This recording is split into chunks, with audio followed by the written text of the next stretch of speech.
तो दोस्तों आज हम सीखेंगे अध्याय 10 और ज्यादा चाहिए। कुछ काम है जो आपको करना चाहिए, जो हमें रॉबर्ट कियोसाकी के इस ऑडियो में सुनने को मिलेगा। तो जल्दी ही शुरू करते हैं अध्याय 10।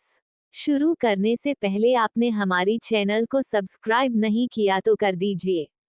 अध्याय 10 और ज्यादा चाहिए। कुछ काम जो आपको करने चाहिए। सकता हो सा है कि कई लोग मेरे 10 कदमों से संतुष्ट न हों। उनकी नज़र में यह फिलॉसफी ज्यादा है और इसमें काम की बातें कम हैं। मैं यह मानता हूँ कि फिलॉसफी भी उतनी ही महत्वपूर्ण है जितनी कि काम की बातें। ऐसे कई लोग हैं जो सोचने के बजाय करना चाहते हैं और ऐसे लोग भी हैं जो सोचते हैं परंतु करते कुछ नहीं हैं। मैं यही कहूँगा कि मैं दोनों प्रकार के लोगों का संयोग हूँ। मैं नए विचारों को पसंद करता हूँ और मैं काम करना भी पसंद करता हूँ। तो उन लोगों के लिए जो किस तरह शुरू करें के बारे में कुछ मार्गदर्शक बातें जानना चाहते हैं, मैं संक्षेप में कुछ ऐसी बातें बताऊंगा जो मैं करता हूँ। आप जो कर रहे हैं वह करना बंद कर दें। दूसरे शब्दों में अवकाश लें और यह आकलन करें कि कौन सी चीज काम आ रही है और कौन सी चीज काम नहीं आ रही है। पागलपन की परिभाषा यही है कि आप वही चीज करते चले जाएं और अलग परिणाम की अपेक्षा करें। जो सफल नहीं हो रहा है वो करना बंद कर दें और कुछ नया करने की खोज करें। नए विचारों की तलाश करें। नए निवेश के विचारों के लिए मैं पुस्तक की दुकानों में जाता हूं और अलग अलग और अनूठे विषयों पर पुस्तकें ढूंढता हूं। मैं उन्हें फॉर्मूलों का नाम देता हूं। मैं कैसे करें पुस्तकें उस फॉर्मूले के लिए खरीदता हूं जिसके बारे में मैं कुछ भी नहीं जानता। उदाहरण के लिए मैंने एक पुस्तक की दुकान में जोएल मॉस्कोविट्स की पुस्तक द 16% सॉल्यूशन देखी। मैंने वह पुस्तक खरीदी और पढ़ डाली। तत्काल काम करो। अगले गुरुवार को मैंने बिल्कुल वही किया जो पुस्तक में कहा गया था। मैंने हर कदम पुस्तक के अनुसार उठाया था। वकीलों के ऑफिसों या बैंकों में मैंने रियल एस्टेट के सौदों के साथ भी यही किया है। ज्यादातर लोग तत्काल कदम नहीं उठाते हैं या वे एक तरह से इस बात का इंतजार करते हैं कि कोई आएगा और उन्हें बताएगा कि उनके द्वारा सीखा गया नया फॉर्मूला गलत है और उसका अनुसरण करना बिल्कुल बेकार है। मेरे पड़ोसी ने मुझे बताया कि मेरा 16% का फॉर्मूला क्यों बेकार है। बहरहाल मैंने उसकी बात पर इसलिए ध्यान नहीं दिया क्योंकि उसने कभी ऐसा करके नहीं देखा था। किसी ऐसे व्यक्ति को खोजें जिसने वह किया हो जो आप करना चाहते हैं। उन्हें लंच पर ले जाएं। उनसे टिप्स लें, व्यवसाय की बारीकियां समझें। अपने 16% के प्रमाण पत्रों के लिए मैं काउंटी टैक्स ऑफिस गया और मैंने वहां पर काम करने वाली सरकारी कर्मचारी को खोजा।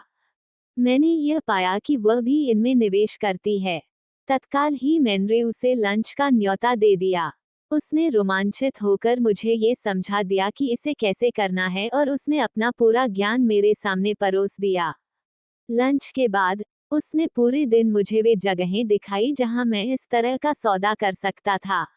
अगले दिन तक मैंने उसकी मदद से 2 बड़ी जायदादों को पा लिया था और मैं तब से उन पर 16% की दर से ब्याज कमा रहा हूँ। मुझे पुस्तक पढ़ने में 1 दिन लगा, कदम उठाने में 1 दिन लगा, लंच में 1 घंटा लगा और 2 बड़े सौदे करने में केवल 1 दिन लगा। कक्षाओं में भाग लें और टेप खरीदें। मैं अखबारों में नई और रोचक कक्षाओं की खबर खोजता रहता हूँ। इनमें से कई तो मुफ्त होती हैं या उनकी फीस बहुत कम होती है। मैं जो सीखना चाहता हूँ उस विषय पर मैं महंगे सेमिनारों में भी जाता हूँ। मैं इसलिए अमीर हूँ और मुझे इसलिए नौकरी करने की कतई जरूरत नहीं है क्योंकि मैंने इस तरह के पाठ्यक्रमों में भाग लिया है। मेरे कुछ दोस्त हैं जो मुझे ये बताया करते थे कि इस तरह के कार्यक्रमों में भाग लेकर मैं अपना समय और पैसा दोनों बर्बाद कर रहा हूँ। वे आज भी वही काम कर रहे हैं। हमेशा ऑफर देते रहें। जब भी मैं कोई रियल एस्टेट की प्रॉपर्टी चाहता हूँ तो मैं कई प्रॉपर्टी देखता हूँ और सामान्यतः एक ऑफर लिख देता हूँ। अगर आप नहीं जानते कि सही ऑफर क्या होना चाहिए, तो यह मैं भी नहीं जानता। ये तो रियल एस्टेट एजेंट का काम है। वे ऑफर का कड़ा देते हैं। मैं यथासंभव कम से कम काम करता हूँ। मेरी एक मित्र चाहती थी कि मैं उसे अपार्टमेंट हाउस खरीदना सिखाऊं। एक शनिवार को वह, उसका एजेंट और मैं गए और हमने 6 अपार्टमेंट हाउस देखे। 4 तो घटिया थे परंतु 2 अच्छे थे। मैंने उससे कहा कि वो सभी 6 पर ऑफर लिखे और मालिकों द्वारा मांगी गई कीमत से आधी का ऑफर दे। ये सुनते ही उसे और उसके एजेंट को दिल का दौरा पड़ते पड़ते बचा। उनके हिसाब से यह बदतमीजी होती और इससे मकान मालिकों को बुरा लग सकता था, परंतु मैं वास्तव में नहीं सोचता कि एजेंट इतना कठोर श्रम करना चाहता था। इसलिए उन्होंने कुछ नहीं किया और वे एक बेहतर सौदे की तलाश में चले गए। उन्होंने कभी कोड ऑफर नहीं दिया और वह आज भी सही कीमत पर, सही सौदे के लिए भटक रही है। आप नहीं जानते कि सही कीमत क्या है, जब तक कि सौदा करने के लिए आपके सामने दूसरी पार्टी न हो। ज्यादातर बेचने वाले बहुत ज्यादा कीमत मांगते हैं। ये दुर्लभ ही है कि कोई बेचने वाला वास्तव में ऐसी कीमत मांगे जो वास्तविक मूल्य से कम हो। इस कहानी से हमें ये शिक्षा मिलती है कि हमें ऑफर देना चाहिए। जो लोग निवेशक नहीं होते उन्हें ये समझ ही नहीं होती कि कोई चीज बेचना कितना कठिन होता है।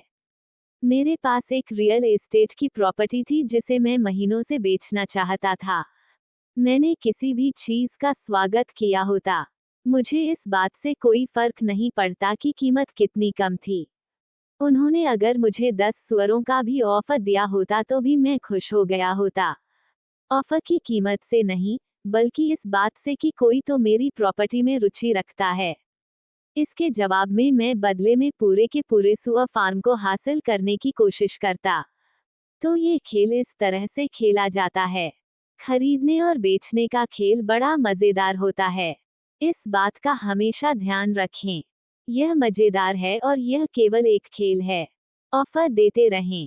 कोई तो कभी ही कहेगा। और मैं हमेशा अपने ऑफर में बचाव के वाक्य डाल देता हूँ। रियल एस्टेट में मैं हमेशा अपने ऑफर में ये लिखता हूँ कि बिजनेस पार्टनर के अनुमोदन के बाद ही यह समझौता अंतिम माना जाएगा। मैं ये कभी नहीं बताता कि मेरा बिजनेस पार्टनर कौन है। ज्यादातर लोग यह नहीं जानते कि मेरी बिजनेस पार्टनर मेरी बिल्ली है। अगर वे ऑफर को मान लेते हैं और मैं सौदा नहीं करना चाहता तो मैं घर फोन लगाता हूँ और अपनी बिल्ली से बात कर लेता हूँ। मैं यह अजीबोगरीब वक्तव्य इसलिए बता रहा हूँ ताकि आप ये जान सके कि यह खेल कितना आसान है। ज्यादातर लोग चीजों को बहुत ज्यादा जटिल बना देते हैं और उन्हें काफी गंभीरता से ले लेते हैं। एक अच्छा सौदा खोजना या सही बिजनेस ढूंढना, सही लोग या सही निवेशक ढूंढना दरअसल डेटिंग की ही तरह है। आपको बाजार में जाना होता है और बहुत से लोगों से बात करनी होती है और बहुत से ऑफर देने होते हैं। कई ऑफरों का जवाब देना होता है, चर्चा करनी होती है, अस्वीकार या स्वीकार करना होता है। मैं जानता हूँ कि ऐसे भी अकेले लोग होते हैं जो घर पर बैठकर फोन की घंटी बजने का इंतजार करते रहते हैं, परंतु जब तक आप सिंडी क्रॉफोर्ड या टॉम क्रूज नहीं हो, मैं सोचता हूँ कि आपके लिए बेहतर तो यही होगा कि आप बाजार में जाएं, चाहे सुपरमार्केट में ही चले जाएं। खोजें, ऑफर दें, अस्वीकार करें, सौदेबाजी करें और स्वीकार करें। ये जिंदगी में हर चीज के बारे में दोहराई जाने वाली प्रक्रिया है। महीने में एक बार किसी निश्चित स्थान से 10 मिनट तक जॉगिंग करते हुए या टहलते हुए या गाड़ी चलाते हुए निकलें। मैंने अपने कुछ बेहतरीन रियल एस्टेट के निवेश तो जॉगिंग करते समय ही खोजे हैं। मैं 1 साल तक किसी निश्चित दायरे में जॉगिंग करता था। मैं परिवर्तन को देखता रहता था। किसी भी सौदे में फायदे के लिए 2 तत्वों का होना जरूरी है, एक तो सौदा और दूसरा परिवर्तन। हालांकि सौदे तो बहुत से होते हैं, परंतु परिवर्तन को भांप लेने से सौदा एक फायदेमंद मौके में बदल जाता है। इसलिए जब मैं जॉगिंग करता हूँ तो मैं जॉगिंग करने के लिए ऐसी जगह चुनता हूँ जहाँ मैं निवेश करना चाहता हूँ। बार बार उसी जगह के चक्कर लगाने से मैं वहां हो रहे छोटे छोटे परिवर्तनों को देख सकता हूँ। मैं ऐसे रियल एस्टेट के साइन बोर्ड को भांप लेता हूँ जो वहां काफी लंबे समय से लगे हुए हैं। इसका मतलब ये होता है कि बेचने वाला सौदा करने के लिए बहुत ज्यादा इच्छुक होगा। मैं जाते हुए ट्रकों को भी देखता रहता हूँ और आते हुए ट्रकों पर भी निगाह लगाए रहता हूँ। मैं रुककर ड्राइवरों से बात करता हूँ। मैं पोस्टमैनों से भी बात करता हूँ। उन्हें अपने इलाके के बारे में गजब की जानकारी होती है। मैं एक बुरा इलाका खोज लेता हूँ, खासकर ऐसा इलाका जहाँ लोग किसी बुरी खबर से डरे हुए होते हैं। मैं वहाँ साल में कई बार ये देखने के लिए चक्कर लगाता हूँ कि सुधार के लक्षण कहाँ नजर आ रहे हैं। मैं रिटेलर्स से बात करता हूँ, खासकर नए दुकानदारों से, और उनसे ये पूछता हूँ कि वे इस इलाके में क्यों आए हैं। इसके लिए महीने में कुछ मिनट का समय देना होता है, और मैं इसे तब करता हूँ जब मैं कसरत कर रहा होता हूँ या इसी तरह का कोई दूसरा काम कर रहा होता हूँ, जैसे स्टोर जाने या आने का काम। स्टॉक के मामले में मुझे पीटर लिंच की पुस्तक बीटिंग द स्ट्रीट इसलिए बहुत पसंद है क्योंकि इसमें ऐसे स्टॉक को चुनने का फॉर्मूला दिया गया है जिनकी कीमत बढ़ने वाली है। मैंने यह पाया है कि कीमत बढ़ने के सिद्धांत हर जगह एक जैसे होते हैं, चाहे वह रियल एस्टेट हो, स्टॉक हो, म्यूचुअल फंड हो, नया पालतू कुत्ता हो, नया घर हो, नया जीवन साथी हो, या लॉन्ड्री के डिटर्जेंट पर बार्गेनिंग हो। प्रक्रिया लगभग वही रहती है। आपको ये जानने की जरूरत होती है कि आप किसकी तलाश कर रहे हैं, और इसके बाद आपको उसे तलाशना होती है। ग्राहक हमेशा गरीब क्यों रहेंगे? जब सुपरमार्केट में कोई सेल लगती है, जैसे टॉयलेट पेपर की, तो ग्राहक दौड़कर स्टॉक इकट्ठा कर लेते हैं। जब स्टॉक मार्केट में सेल लगती है, जिसे सामान्यतः क्रैश या उतार या सुधार कहा जाता है, तो ग्राहक इससे दूर भाग जाते हैं। जब सुपरमार्केट अपनी कीमतें बढ़ा देता है, तो ग्राहक कहीं और जाकर खरीदारी करते हैं। जब स्टॉक मार्केट अपनी कीमतें बढ़ा देता है, तो ग्राहक खरीदना शुरू कर देते हैं। सही जगहों पर खोजें। मेरे पड़ोसी ने कॉन्डोमिनियम रियल एस्टेट $1 लाख में खरीदा। मैंने उसके बगल में वैसा ही कॉन्डोमिनियम $50,000 में खरीदा। उसने मुझे बताया कि वो कीमतों के बढ़ने का इंतजार कर रहा है। मैंने उससे कहा कि फायदा खरीदते समय होता है, न कि बेचते समय। उसने एक ऐसे रियल एस्टेट ब्रोकर को चुना था जिसकी खुद की कोई प्रॉपर्टी नहीं थी। मैंने एक बैंक के फोस्क्लोजर डिपार्टमेंट की मदद ली थी। मैंने एक कक्षा में $500 की फीस देकर यह सीखा था कि ऐसा कैसे किया जा सकता है। मेरे पड़ोसी का विचार था कि रियल एस्टेट के निवेश की कक्षा के लिए $500 की फीस बहुत महंगी थी। उसने कहा कि उसके पास न तो इतने पैसे हैं, न ही समय। इसलिए अब वो कीमत बढ़ने का इंतजार कर रहा है। मैं पहले तो उन लोगों की तलाश करता हूँ जो खरीदना चाहते हैं, फिर मैं उस व्यक्ति को ढूंढता हूँ जो बेचना चाहता है। मेरा एक दोस्त एक प्लॉट ढूंढ रहा था। उसके पास पैसा था, परंतु समय नहीं था। मैंने भी ढूंढना शुरू किया और मुझे अपने दोस्त की जरूरत से बड़ा जमीन का टुकड़ा मिल गया। मैंने इसे एक विकल्प के साथ जोड़ दिया, अपने दोस्त को फोन किया और उसे इसका ऑफर दिया। उसे जमीन का छोटा टुकड़ा चाहिए था, इसलिए मैंने उसकी जरूरत का टुकड़ा उसे बेच दिया और जरूरत खरीद ली। जमीन का बाकी बचा टुकड़ा मैंने मुफ्त में ही अपने पास रख लिया। इस कहानी से हमें ये शिक्षा मिलती है कि खरीदो और उसे टुकड़ों में बांट दो। ज्यादातर लोग अपनी हैसियत के मुताबिक सामान की खोज करते हैं, इसलिए वे कम सामान की ज्यादा कीमत चुकाते हैं। छोटे विचार वाले लोगों को बड़े अवसर नहीं मिलते। इसलिए अगर आप ज्यादा अमीर बनना चाहते हैं तो पहले तो बड़े विचारों को सोचना शुरू करें। दुकानदार ज्यादा सामान खरीदने वालों को डिस्काउंट देते हैं, और वे ऐसा केवल इसलिए करते हैं क्योंकि ज्यादातर व्यवसाय ज्यादा खर्च करने वाले लोगों को पसंद करते हैं। अगर आप कम खर्च भी करते हो तो भी आपको हमेशा बड़े विचारों को ही सोचना चाहिए।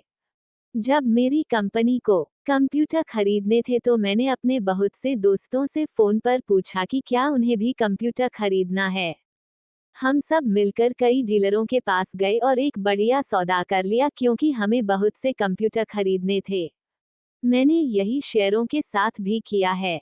छोटे लोग हमेशा छोटे ही रहेंगे क्योंकि उनकी सोच छोटी है। अकेले काम करें या फिर काम ही न करें। इतिहास से सीखें। स्टॉक एक्सचेंज की सभी बड़ी कंपनियां छोटी कंपनियों के रूप में शुरू हुई थीं। कर्नल सैंडर्स तब तक अमीर नहीं हुए थे जब तक 60 साल की उम्र में उन्होंने अपना सब कुछ नहीं गंवा दिया था।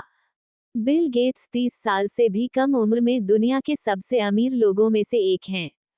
सक्रियता हमेशा निष्क्रियता को हरा देती है। अवसर पहचानने के लिए कुछ ही चीजें हैं करता आया हूँ, अब भी कर रहा हूँ। इनमें से सबसे महत्वपूर्ण शब्द हैं किया और करो। जैसा इस पुस्तक में कई बार दोहराया जा चुका है, संपत्ति के पुरस्कार को पाने से पहले आपको सक्रिय होना पड़ेगा। तो काम पर जुट जाएं, अभी से ही। तो दोस्तों, आज का अध्याय यहाँ समाप्त होता है। तो मिलते हैं अगले अध्याय में। हमारे साथ जुड़े रहने के लिए हमारी चैनल को सब्सक्राइब जरूर करना। धन्यवाद।